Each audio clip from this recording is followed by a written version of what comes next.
দলের ভেতরে যারা হানাহানিতে ব্যস্ত থাকবে, কোনো ধরনের টেন্ডারবাজি চাঁদাবাজিতে ব্যস্ত থাকবে, অন্য কোনো অনৈতিক ব্যবসায় ব্যস্ত থাকবে, তাদেরকে দল থেকে বহিষ্কার করে দেওয়া হবে।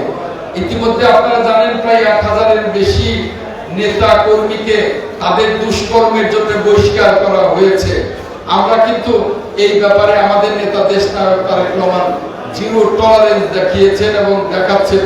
তার স্পষ্ট কথা, আমরা কোনো ধরনের টেন্ডারবাজি চাঁদাবাজি বালি ব্যবসা মাটি ব্যবসা কোনো অনৈতিক কাজ কোনো কিছুর সাথে বিএনপি জড়াবে না। বিএনপি আগামী দিনে দেশ গড়ার কাজে নিজেদেরকে নিয়োজিত করবে। সেজন্যই নেতা কর্মীদের প্রস্তুতি নিতে দেশনায়ক তারেক রহমান স্পষ্ট বার্তা দিয়েছেন।